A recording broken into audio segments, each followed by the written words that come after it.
Have you ever bought a beautiful, vibrant green pepper plant from the nursery, planted it with love, only to watch it turn yellow, drop its leaves, and completely refuse to grow?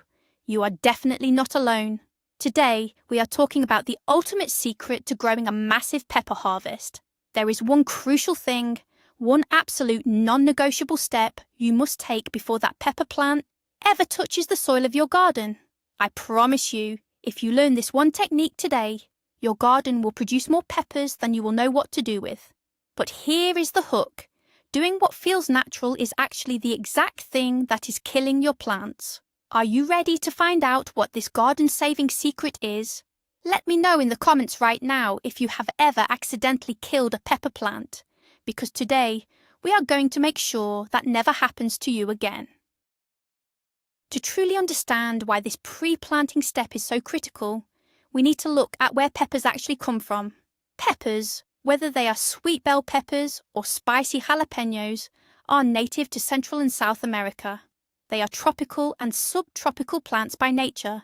They absolutely love hot weather, warm soil, and plenty of sunshine. They despise the cold. They are not like broccoli or spinach that can handle a light frost or chilly spring mornings. When we try to grow these tropical heat lovers in our temperate backyard gardens, we are forcing them into an environment they were not designed for. For decades, commercial growers have known how to manipulate the environment to keep these plants happy. But home gardeners often miss the background science of plant stress. We treat peppers like tough weeds when in reality they are fragile divas, especially when they are young. Understanding this tropical origin story is the key to unlocking their full potential. So let us dive right into the biggest mistake people make right after buying their pepper plants from the nursery. You see, most gardeners are incredibly eager. They bring those beautiful green seedlings home and immediately dig a hole in the dirt. They pop the plant in, water it, and expect a massive harvest. But what actually happens? The plant stops growing. Its leaves turn a pale, sad yellow. It drops its tiny flowers and sometimes it just dies outright. Why does this happen? It is all about a concept called transplant shock. Imagine you have been living in a perfectly climate-controlled luxury hotel for your entire life. The temperature is always exactly 72 degrees. Someone brings you perfectly filtered water every single day. There is no harsh wind, no blazing, unfiltered sun, and absolutely zero stress. That luxury hotel is the commercial greenhouse where your pepper seedling was born and raised. Now imagine someone suddenly grabs you, throws you outside into the freezing rain or blazing desert sun and tells you to survive. You would go into shock, right? That is exactly what happens to a tender pepper seedling when you move it directly from a cozy store to the harsh reality of your garden. To prevent this fatal shock, the absolute most important thing you must do before planting is a process called hardening off. Hardening off is the gradual introduction of your pampered indoor plants to the harsh outdoor elements. You cannot just skip this. It is physically impossible for a greenhouse plant to handle direct ultraviolet light from the sun immediately. When plants are grown indoors or under glass, they do not develop the thick, waxy cuticle layer on their leaves that protects them from radiation and wind damage. If you put them straight into the garden, the sun will literally bleach and burn their leaves to a crisp within a few hours. I have seen perfectly healthy plants turn totally white and paper thin by the end of their first day outside. Hardening off is the secret process of forcing the plant to build its armor. By exposing it slowly over time, you are signaling to the plant's genetics to thicken its cell walls and prepare for battle. It is like training for a marathon instead of just waking up one day and trying to run 26 miles. So how exactly do we perform this magical hardening off process? It requires patience, which is the hardest tool for a gardener to use. You need to start this process at least 7 to 10 days before you plan to put the peppers in the ground. On the very first day, you will take your seedlings outside, but you must place them in total shade. Under a patio table or a large tree is perfect. Leave them there for only 1 or 2 hours and then bring them back, safely indoors. That is it. Do not be tempted to give them sunshine yet. Just feeling the outdoor air and the slight changes in humidity is enough of a workout for their first day. Think of it as stretching before a workout. They need to sense the outdoor environment without being overwhelmed by it. If you forget them outside and leave them all day, even in the shade, the fluctuating temperatures could still cause them to wilt. You must treat them like delicate newborn babies during this first critical phase of preparation. By day 3 and 4, your plants are ready for a slightly bigger challenge. This is when we introduce the sun, but only the gentle weak sun. You want to place your peppers where they will receive only early morning sunlight or very late afternoon sunlight. Avoid the harsh, scorching midday sun at all costs. Let them have about 2 hours of this gentle light, and then move them back into the shade for the rest of their outdoor time. You will also slowly increase the total time they spend outside each day. If day 1 was 2 hours, day 4 can be 4 or 5 hours. This is also when we start thinking about the wind. A gentle breeze is actually wonderful for seedlings. Wind forces the main stem to sway back and forth. This microscopic damage to the stem tissue tells the plant to send more structural proteins to the stem, making it thicker and stronger. If you ever notice nursery plants have weak, floppy stems, it is because they have never felt the wind.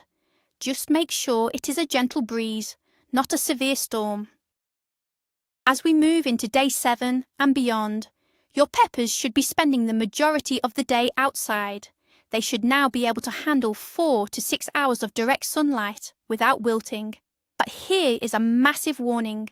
Keep a very close eye on their soil moisture during this phase. Because they are now experiencing wind and sun, the tiny pots they are in will dry out incredibly fast. A seedling can go from perfectly hydrated to dangerously dehydrated in just a few hours on a sunny afternoon. Check them twice a day. If the leaves start to droop slightly, that is okay. It is a natural defense mechanism against the heat. But if the soil is bone dry, give them a gentle drink. By the end of the 10-day period, you should be leaving your peppers outside overnight, provided the night temperatures are safe. Once they survive a full 24 hours outside, without looking sad, congratulations! You have successfully hardened off your plants, and they are practically bulletproof compared to when you bought them. Now that the plant is physically ready, we must talk about the second half of this crucial pre-planting secret. It is not just about preparing the plant, it is about preparing the home it is going to live in. The biggest myth in spring gardening is that if the air is warm, it is time to plant. This is entirely false. Peppers do not care about the air temperature as much as they care about the soil temperature. The dirt itself acts like a massive thermal blanket, and it takes a very long time to warm up after winter. If it is a beautiful 70-degree day outside, but the soil beneath the surface is only 50 degrees, your peppers will suffer terribly. Cold soil completely paralyzes the roots of a pepper plant. They literally shut down and refuse to absorb water or nutrients. This condition is called cold lock, and it is the primary reason why early planted peppers just sit there for a month, doing absolutely nothing, while their leaves turn pale yellow. To fix this invisible problem, you must measure the temperature of your soil before you ever grab a shovel. You can use a simple kitchen meat thermometer for this. Push it about 3 to 4 inches deep into the soil where you intend to plant. You are looking for a consistent reading of at least 65 degrees, but preferably over 70 degrees. If you take the temperature in the early morning and it reads 55, you absolutely must wait. But what if you are impatient? Well, there is a brilliant garden hack to artificially warm your soil weeks before planting. It is called solarization. About 2 to 3 weeks before your planting date, cover your garden bed with a sheet of black plastic. The black plastic absorbs the heavy heat from the sun and traps it in the dirt, acting like a giant greenhouse for the earth. It can raise the soil temperature by 10 to 15 degrees in just a couple of weeks, creating the perfect, warm, tropical bed your peppers are dreaming of. While you're waiting for the soil to warm up, there is another absolute must-do step: checking your soil acidity, or pH. Peppers are notoriously picky about their soil pH. They thrive in slightly acidic soil, ideally between 6.0 and 6.8 on the pH scale. But why does this matter? Let us bust a common myth. Many people think that if a plant is not growing, it just needs more fertilizer. So they dump chemical plant food onto the soil. But if your soil pH is too high or too alkaline, a chemical reaction occurs in the dirt that physically locks the nutrients away. The food is there, but the plant's roots are completely blocked from eating it. It is like having a giant feast behind a locked glass door.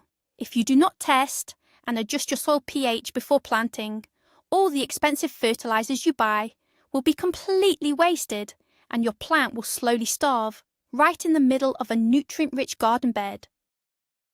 If you test your soil and find that it is too acidic, perhaps down around 5.0, you will need to add garden lime to sweeten the dirt and raise the number.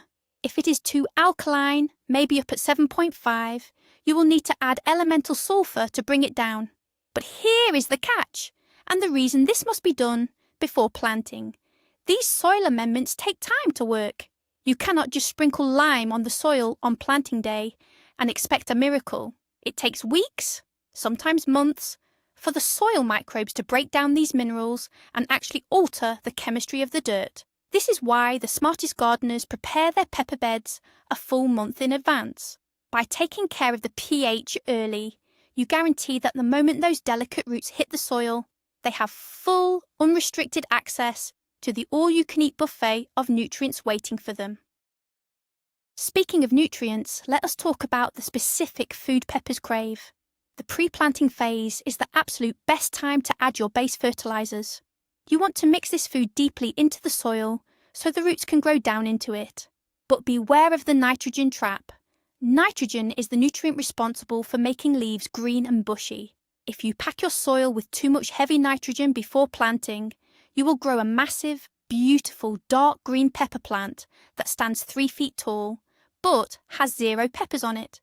Too much nitrogen tells the plant to focus entirely on leaves instead of reproduction. Instead, what you must focus on before planting is phosphorus and potassium. Phosphorus is the superstar nutrient for building a massive, deep root system. A big root system means the plant can drink more water during a summer drought. Potassium helps with overall plant health and disease resistance. Look for organic fertilizers where the middle and last numbers on the bag are higher than the first number. There is one more crucial nutrient you must add before planting, and forgetting it leads to the most heartbreaking gardening disaster of all.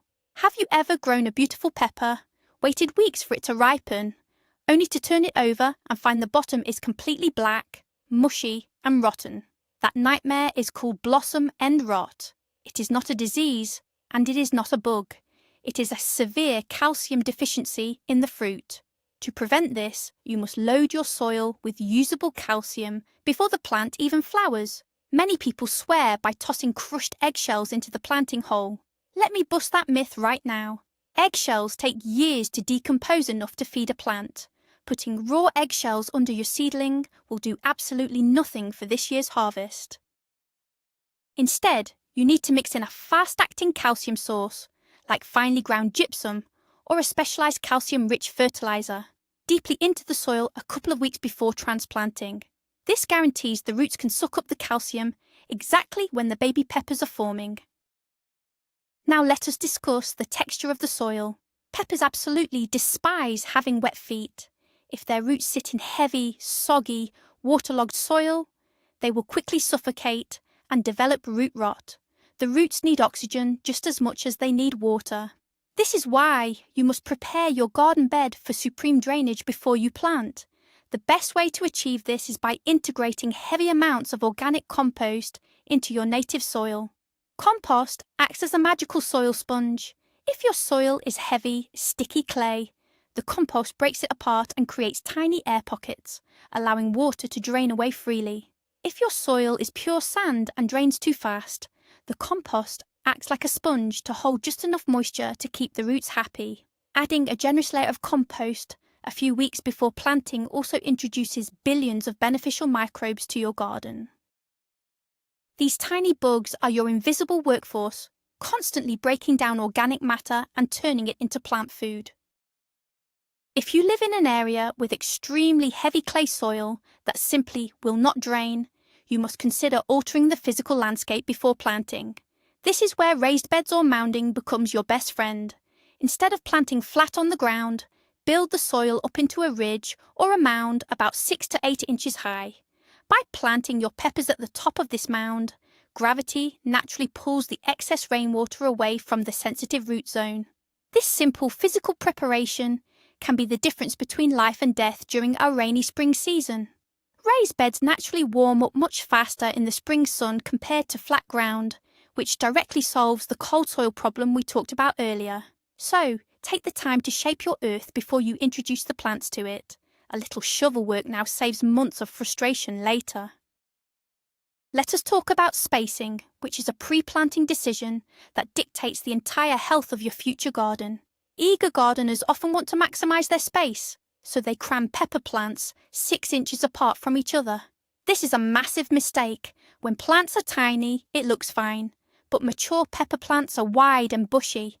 If you plant them too close together, their leaves will interlock, creating a dense, dark canopy. This blocks the wind from flowing through the plants. Without airflow, the moisture from morning dew gets trapped under the leaves. This trapped humidity is the perfect breeding ground for devastating fungal diseases and blights that will wipe out your entire crop in a matter of days. You must plan your spacing before digging the first hole.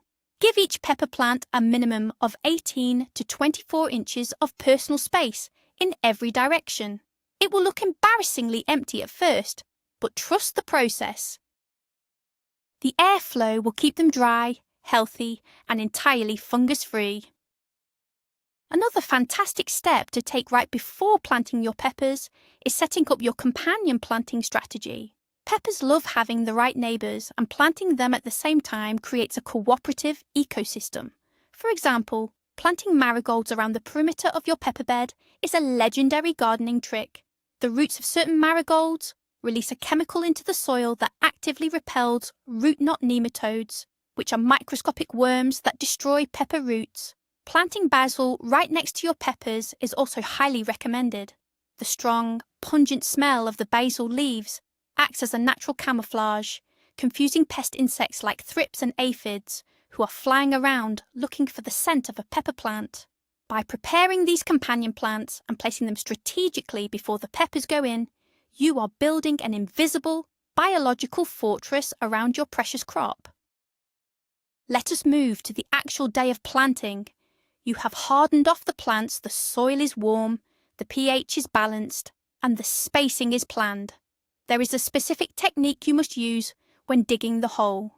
Do not just dig a dry hole, toss the plant in, and water it from the top. The dry surrounding dirt will instantly wick the moisture away from the roots. Instead, use the mud puddle method. Dig your hole slightly wider and deeper than the pot the pepper is currently in. Then, fill that empty hole completely to the brim with water. Step back and watch it drain. Fill it again.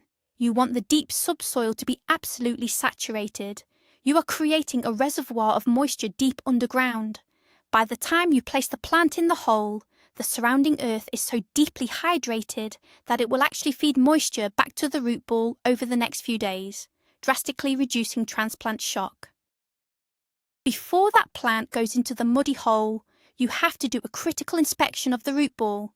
Carefully slide the pepper plant out of its nursery pot. Look closely at the roots. Are they tightly wrapped around the bottom in a thick white circle? This means the plant is root-bound. If you just stick a root-bound plant straight into the ground, the roots will continue to grow in a circle, eventually strangling the plant. It will never send roots out into your beautifully prepared soil. You must intervene. Gently massage the bottom of the root ball with your thumbs. Tease the roots apart slightly. You might hear a few tiny roots snap, and that is perfectly okay. You are breaking the circular memory of the root system and encouraging them to reach outward. This slightly aggressive pre-planting massage tells the roots that they are finally out of prison and free to explore the vast garden bed. Now we arrive at the planting depth, And this is where pepper growers often ruin everything by copying tomato growers. Everyone knows that if you bury a tall, leggy tomato plant deep into the soil, right up to its top leaves, it will grow extra roots all along the buried stem. Tomatoes love this. Peppers, however, do not. The stem of a pepper plant is woody and prone to rot. If you bury a pepper plant significantly deeper than it was growing in its original pot, the wet soil resting against the sensitive main stem will introduce bacteria. Within a week, the base of the stem will turn brown, rot away, and the entire plant will topple over and die. This is called collar rot. You must plant your peppers at the exact same depth they were growing in their container. The soil level of the pot should perfectly match the soil level of your garden bed.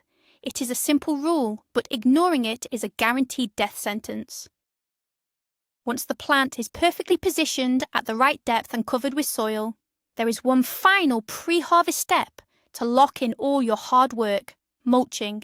But wait, do not just throw any mulch down immediately. Since we work so hard to warm the soil up, we do not want to block the sun right away with thick straw or wood chips, which can actually insulate the soil and keep it cool. Instead, wait about 1 to 2 weeks after planting to apply your organic mulch. Let the spring sun continue to bake the soil around the young plants. Once the extreme heat of summer begins to arrive, then you lay down a 2-inch layer of straw, shredded leaves, or untreated grass clippings. This mulch will then act as a shield, preventing the intense July sun from evaporating all your soil moisture and keeping the root zone consistently cool and damp. Timing your mulch application is the final puzzle piece in the perfect pepper planting strategy. So, as we bring all these steps together, remember that gardening is mostly about what you do before you ever touch the plant. The actual act of putting a pepper in the ground takes 10 seconds. The preparation takes weeks. By refusing to rush, by properly hardening off your seedlings so they can fight the sun and wind, and by ensuring the soil temperature is warm enough to welcome them, you completely eliminate the devastating effects of transplant shock. You are not just a gardener planting a seed. You are an architect building an environment where failure is impossible. The patience you show in late spring will directly translate into baskets overflowing with massive, crunchy, sweet and spicy peppers by late summer. Do not let eagerness ruin your harvest. Respect the process, respect the plant's tropical origins, and your garden will reward you in ways you never thought possible. And there it is, the ultimate turning point for your garden. The mind-blowing truth is that the success of your pepper harvest is decided weeks before the plant ever touches the dirt. By mastering the art of hardening off and ensuring your soil temperature is a warm, cozy blanket, rather than an icy shock, you are completely eliminating the #1 killer of young pepper plants. It is truly incredible how a little bit of patience and preparation transforms a struggling, yellow seedling into a massive bush loaded with huge, crunchy peppers. Thank you so much for watching and learning with us today. If you found this secret technique helpful, please hit that subscribe button and give this video a big thumbs up so we can keep bringing you the best gardening content on YouTube. And before you go, I want to hear from you. Leave a comment below and tell me, what is your absolute favourite variety of pepper to grow and what is your biggest struggle with it? Let us get a great discussion going down in the comments. Happy gardening, and I will see you in the next video.